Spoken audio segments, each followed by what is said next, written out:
Волшебната фотеља.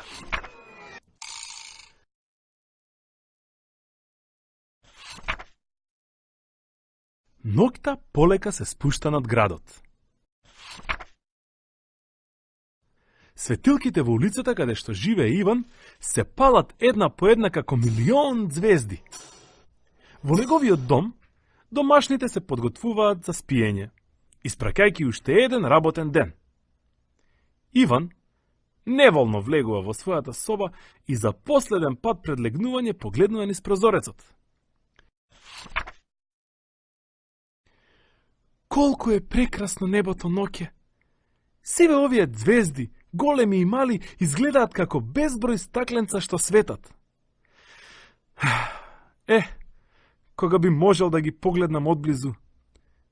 Воздивна Иван и ги затвори очите, искрено посакувајќи да допре до секоја од нив. Што е? Што се случува? Вознемиро прошепоти момчето. Не плаши се! Се насмевна фотељата во која удобно се беше сместил. Јас ја исполнувам твојата желба и те водам на волшебно патување низ вселената. Еј, ова е супер! Ние летаме! Види ја мојата куќа личи на кибритче! Восхитено извика Иван, а зад него куќата стануваше се помала и помала, се додека не се изгуби. Значи, го започнуваме нашето патување низ вселената, рече фотељата со сериозен глас.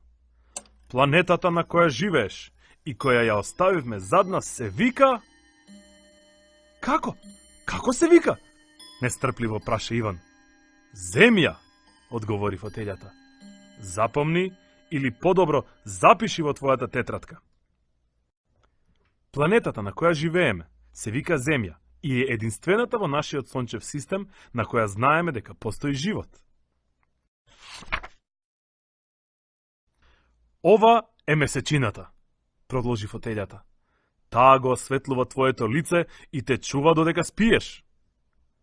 А дали месечината спие и се одмара кога е ден? Љубопитно запраша Иван. Не! Се насмевна фотељата. Месечината свети и кога е дење, но светлината на сонцето е поголема, па изгледа како таа да спие. И запиши. Месечината се врти околу земјата и заедно со неја околу сонцето. А сега внимавај добро, го предупреди фотељата. Сега ќе ти покажам нешто што не си можел да го замислиш ни насон. Што е тоа? Возбудено праша Иван. Ова е нашиот сончев систем, почна да објаснува фотељата. Во центарот се наоѓа сонцето, а околу него кружат 8 планети. Да почнеме со ред. Прва и најблиску до сонцето е планетата Меркур. Слична е на месечината и прошарена е со многу кратери. Другата планета е Венера, чија гравитација е поголема од онаа на Меркур. Евеа повторно нашата планета, продолжи да објаснува фотељата. А која е оваа планета? Весело запраши Иван. Ова е Марс, одговори фотељата. А зошто е толку црвена? Да не се заљубила? Се насмевна Иван. Не. Црвена е поради железото што го содржи во почвата. Затоа запиши. Марс. Планетата Марс е црвена поради железото што го содржи и поради црвениот прав во воздухот. Ле, колку е голема оваа планета. Како се вика? Тоа е Јупитер, рече фотељата. Најголема планета во сончевиот систем. Поголема е околу 1000 пати од Земјата. Заради нејзиниот состав позната е како гигант на газ. Јупитер. Најголемата планета во нашиот сончев систем. Составена е од гасови. Следната планета е најпозната заради своите прстени и се вика Сатурн. Таа е 6-та планета и е една од најубавите планети. Запиши нешто и за неа. Сатурн.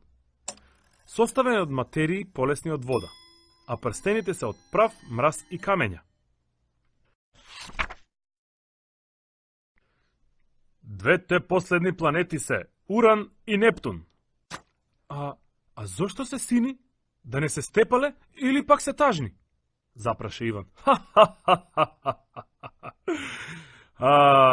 Се насмевна фотелјата. Тоа е поради нивниот состав.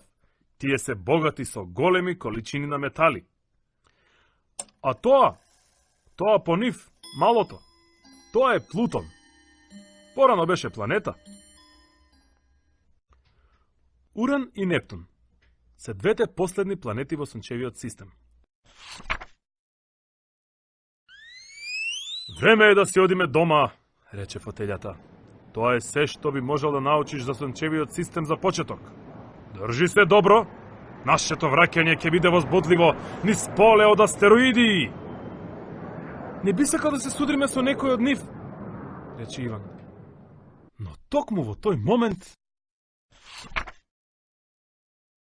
Прас! Нешто силно тресна и малиот Иван се најде на подот од својата соба, не знаејќи што се случува. Мора да сум заспал, сонливо прошепоти. А може би сето тоа не беше само сон? Би сакал да знам дали навистина патувавме заедно низ Вселената, рече, гледајќи во превртената фотелја. Ако сепак беше сон, би сакал повторно да го сонувам. А ако навистина патував? Возбуден од тоа што му се случи, не можеше да заспие долго во ноќта и гледајќи низ прозорецот, размислуваше и се надеваше дека ова патување нема да му биде последно. Па тој сакаше да научи уште толку многу работи за Вселената, да посети толку планети, да запише уште многу нешта во својата тетрадка. Кој знае, може би желбата ќе му се исполни.